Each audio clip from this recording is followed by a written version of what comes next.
మీకంటే పెద్దవారు, మీకంటే గొప్పవారైన ఆ గురువు ఒక వ్యక్తి అయి ఉండాల్సిన అవసరం ఉందంటారా? అస్సలు కాదు. గురుత్వం అనేది ఒక తత్వం, గురుత్వం ఒక శక్తి. గురువు అనేవాడు ఒక వ్యక్తి అయితే అది ఒక్కరే అవుతారు. అలా కాకపోతే గురువు అంటే ఒక భావం, గురువు అంటే శ్రద్ధ. గురువు అనేవాడు మీ వ్యక్తిత్వానికి ఒక పరిచయకుడు. గురువు అనేవాడు మీ వ్యక్తిత్వం యొక్క నిర్మాత.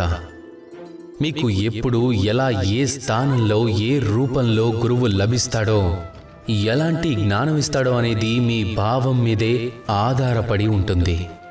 అందరినీ ఏ విధంగా చూస్తారు అన్న దాని మీద ఆధారపడుతుంది. ఒకవేళ మీరు గురువుని అంగీకరించాలనుకుంటే, జ్ఞానాన్ని అంగీకరించాలనుకుంటే, అప్పుడు మీరు శ్రద్ధని జాగృతం చేసుకోవాలి, సామర్థ్యాన్ని జాగృతం చేసుకోవాలి.